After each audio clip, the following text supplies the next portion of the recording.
Amazing. Thank you so much all for being here today. It is wonderful. And I love that you're invested in your own well-being, which is so important. So today we're going to be talking about, so my name is Sasha Dumaresq and I'm from the Uniqueness Project. And today we'll be talking about feeling through the chaos.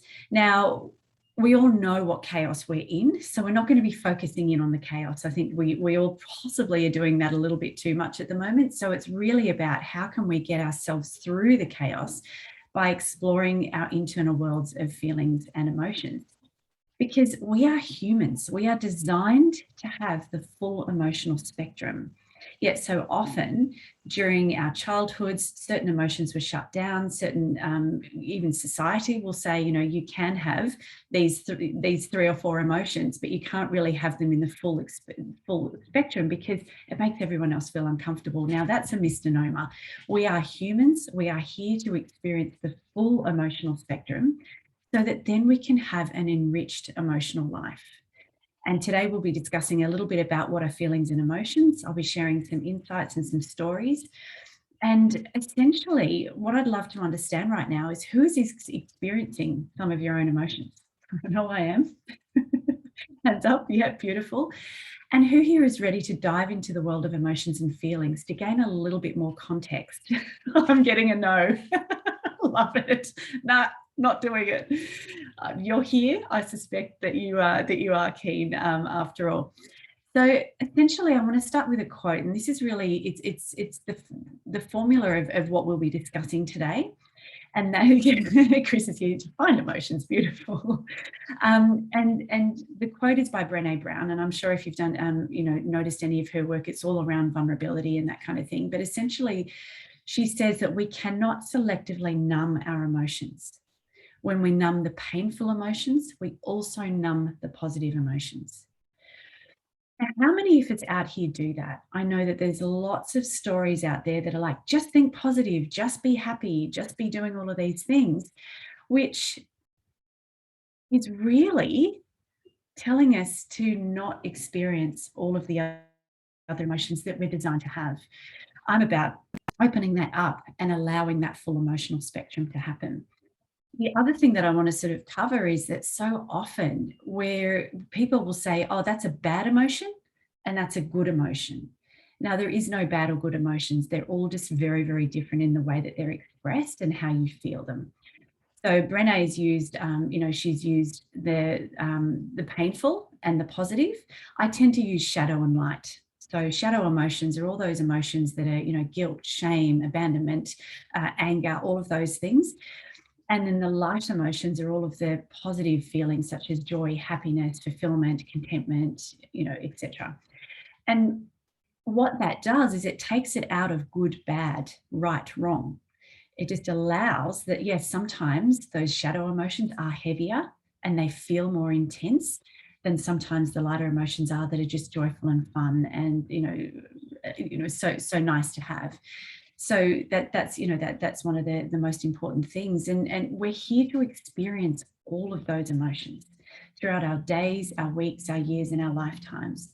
And as sophisticated as we are as humans with our fancy technology and our cool clothes and our cool cars, we are not immune to the human condition. And the human condition is all about feeling. So when we can experience the full emotional spectrum we're designed to have, we can remove the fear and the judgment and the avoidance surrounding some of those emotions and accept that we are full feeling humans. Why we don't feel some emotions is often historical through our tribal cycle, or we've just been conditioned that we should not feel that emotion because it's or we fear that. We feel, oh God, I don't want to feel that anger. Oh God, no, I'm not going to do that. I'm going to do this over here. But when we're avoiding that, we're also avoiding things that really enrich our lives, such as vulnerability, such as emotional intimacy, such as being seen as ourselves as we are. To be seen in our mess is one of the greatest pieces of intimacy that we can experience. And it doesn't mean that we're going out into the world. There is appropriateness as well, which I will talk about. So appropriateness in person, who you share that with, and situation. Someone's having a happy birthday party, you're not going to roll in there and, talk about how, frustrated you are and angry you are and take that scene off someone else. It's about appropriateness so that we know that. And to be fair, our inner circle is our appropriateness. We may only have a couple of people in our inner circle. And those are the people that you can feel safe to express your emotions to, where you don't feel judged, where you don't feel as though you can't be all of you. And that's truly what having an emotional spectrum is. It's about being all of you with those people that you can trust to be with all of you. Your colleagues probably aren't going to see you full emotional spectrum, and that is appropriate. Going into work, and not that we can go into work at the moment, but on Zoom, flip-flopping around all over the place at work is not appropriate. But then reaching that someone and saying, I need some support right now. I'm feeling messy. Help me. Please just listen. Don't fix me. Listen. Help me be. And that is such an important component of allowing that person in for that intimacy. So we also, when we allow ourselves to experience our emotions, we associate back into our bodies. Oftentimes we are living in a disassociated manner. We're living as though we aren't connected to our emotions. And when we disassociate, we get very obsessed with doing, with thinking, with overthinking, over-processing, and that really takes us out of our bodies. So when we can step back into our bodies and be seen where we're at and feel vulnerable, it means that we have richness in our lives that we can't have if we're disassociated, if we're feeling as though we are living outside of our bodies. And if you think about it, there are so many people out there at the moment that are shut down, tired, confused. They're wondering why they don't feel great anymore, or perhaps like they may have used to when life was feeling different for them. So often they go to work, come home, eat, sit down in front of the telly, and wonder why they aren't feeling connected to their lives, wondering why they aren't feeling this, all of those beautiful, wonderful, exciting emotions. It's because the avoidance of those shadows mean that we can't express the full. And until you can have deep connection to yourself, being associated in your body, nothing out there can replace it. And yet, if you look at the way that we are conditioned from childhood, and that is to take care of everything else or do all of the things that we need to do outside of ourselves. Look at the people that have, and this is no judgment, this is just a fact that we notice out there in society, the people who have the car, the house, the clothes, all of the external things, and yet they're dying inside. They're not connected to who they are, and they're just going, and they reach that. I do a lot of career coaching. They reach that point where they're like, well, once I get that job, I'm going to feel like this. I'm going to feel like I've arrived. I'm going to feel happy and excited and amazing. And I'm just going to, everything's going to be wonderful. And then they reach that pinnacle and it is deathly silent. And they go, that wasn't it. That wasn't it. So what is it? Truly what it is, the answer to a great life. And this is, it's about feeling and being inside of your own body. It's about having a rich internal world and a rich relationship with yourself. That is the key. And that is the key to life, by the way. I want you all to know that is the key to life. So there was a time in my life when I was so shut down. I was so emotional and I was obsessed with doing all the things to prove that I was worthy, that I was enough, that I was capable, that I was, that I was appreciated, that I was this amazing individual. And I wore my non-emotionality like a badge of honor. I used to literally say, throw anything at me and I can handle it. And it was such I've got this world, don't you worry. And yet I laugh about myself now because seriously, did not know what was happening around the corner.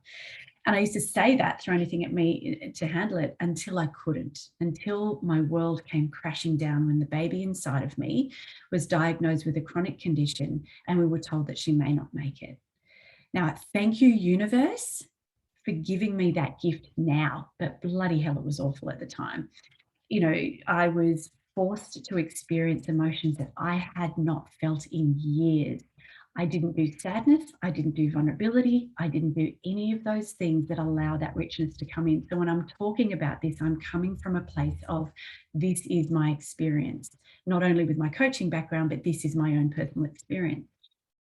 Enter PTSD, enter wanting to think that maybe the sharks in Sydney Harbour eating me would be a better way out than to feel. That's how in avoidance I was. And so when I had no other option to feel, it was pretty catastrophic for me. It dissolved all of those things that I had hung on to, and I had to redefine my internal world. So the point of the story here is not to indulge you in my own personal story, but it's don't wait until you can get to that before you truly feel. Don't wait until there's a catastrophic situation that happens where you have to feel all of those things that you're avoiding. Because remember, the only job of feelings are to be felt. That's the only job of them. Feel them, release them, let them go. And I guess to de-jargon feelings and emotions, because I have been using them interchangeably, it is that feelings are feelings that can be, yeah, exactly, feel it to heal it, exactly right. It's the only way. And it's such a great mantra, and that's my mantra today as well. So feelings are experienced consciously, so such as, I feel tired, I feel calm, I feel happy. It's just that conscious awareness of where we're at. Emotions can either manifest consciously or subconsciously, and subconsciously is where they sit when we shove them down. So some people may spend years or even a lifetime not understanding the depths of their emotions. And emotions are like, I'll give you an example of what can happen. You might be cruising down the street, feeling great, driving in your car, and then all of a sudden someone cuts you off. Enter extreme rage. And you're like you're seething. And you're like, oh my God, that person didn't see me. How could they not see me? They nearly killed me. And what we're talking about there is you tapping into those emotions that sit below the surface in your subconscious. Unexpressed emotions, you scratch that surface and boom, out they come. Now, who here, hands up, has ever experienced that? I know I have. Yeah, absolutely. Where you're just like, oh my God, where did that come from? And you shock yourself. It might be, your kid saying, I hate you. And all of a sudden that self-loathing that you may have been mirrored to you by your child. I mean, I won't go into that. That's a whole other story. But essentially, the trick is that when we can label our emotions and claim them, and eventually restore them by allowing them to come out and allowing their full expression, is when we can experience full emotional range. So I just want you to think about this. And I'm most happy to pop a workbook. So if you just pop your email into the chat, I'm most happy to send you just a little mini workbook on this so that you can actually explore this after the session, because 20 minutes is just not enough to cover. But I just want you to think about this, and this will go into the workbook as well. Are you aware that you over rely on an emotion? Now, for me, it was frustration. Anytime anything happened, I just feel frustrated, because that was my go-to emotion, and emotions can be addictive. When they're your go-to emotion, it means that you're going to that to avoid feeling other things. I would be like, oh, I'm so frustrated, so that I didn't need to actually understand exactly what it was that I was feeling. Do you deny yourself an emotion? For me, it was sadness. I could not get to sadness until I'd expressed frustration, had some anger, and only when that dissipated could I allow myself to go to sadness. I didn't cry for 20 years. I shut that shit down. I was like, yeah, no, I'm not a crier. Why would I do that? Like that's for people, and I'm going to use the term weak people. Now, obviously, I know that there's people that can now who can feel their emotions are the strong people. But my idea on it was very different. How do you suppress, like what emotions do you suppress? Do you suppress the emotions of others with that emotion? So if you're not able to experience sadness, how do you allow other people to express sadness? If you're not comfortable with it, we shut them down. We say, cheer up, you're fine. And we try and reframe them. How can you see these suppressed emotions playing out for you in your relationships? And do they mean that you have certain relationships and then avoid others because of those emotions? So they're things for you to consider and think about. So when we suppress, hide, or don't make emotions visible, such as suppressing anger, frustration, or upsetness, what it does is it creates people pleasing in us. People pleasing of like, you may say yes when really you want to say no, and you want to say, how dare you ask me that question? Yet you go, yeah, sure. And then you sit there in resentment. So dissolving, so experiencing our emotions can also dissolve things like people pleasing, because a lot of us are designed to people please because we were told as kids, we're not as important as the people around us, or we had to meet our parents' needs for them to feel happy at the result of us not feeling them as well. So the other thing that, I sort of touched on is addictive emotions. We have our go-to emotions because we overuse them in replace of others, and we turn the tap off to other emotions because they are less familiar to us. So what I want you to do is think about, which emotions can I tap into? Which emotions do I tend to go for more than others? Which ones do I disapprove of having? And how is this playing out in my world? Because the trick is, if we can recognize the emotion, we can own that we have it. Hello, human. We're supposed to have these emotions. Articulate and express it with those who are in our inner circle, or even articulate and express it with yourself. I do a bit of EFT tapping, and I'll often just talk through my own emotions so that I can get clarity, because I'm quite auditory. I like to hear myself speak out loud so that then I can understand at a deeper level. So articulating and expressing it. Some people love to journal, and I encourage you just to start writing and journaling. It's a wonderful gift to give yourself. And then experience the emotion, feel it and release it. And then you're not shoving it down. And then the more that we can start chipping away at those emotions that we're suppressing through distractions, social media, eating. Some people, use exercise so that they don't have to feel they'll go for a run. Whatever those distractions are, where you're moving away from that emotion, it's time to lean into that emotion and feel it. I know that we're running out a little bit of time, so I've just got a little practice that I love to do for myself. I'm really congruent. I'll never give you something that I don't do myself, which can be done in minutes. And I find that the best time to do it is when you first wake up in the morning.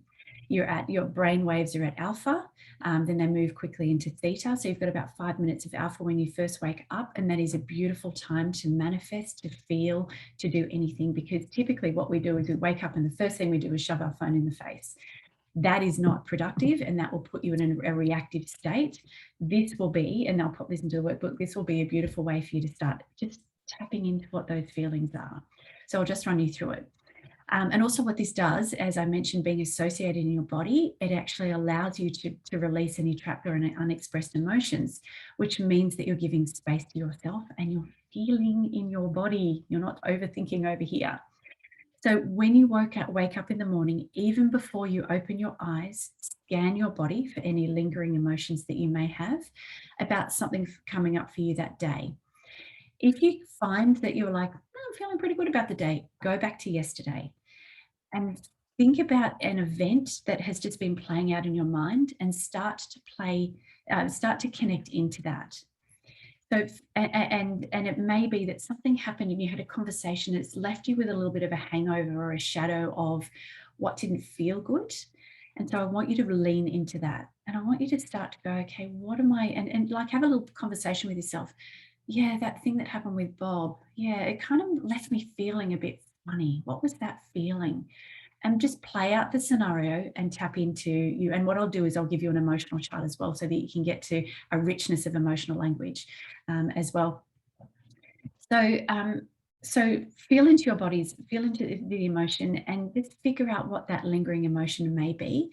And then what I want you to do is go, okay, so I was feeling really, what's one that I can use? Hang on, just give me 2 seconds. I was feeling really insecure.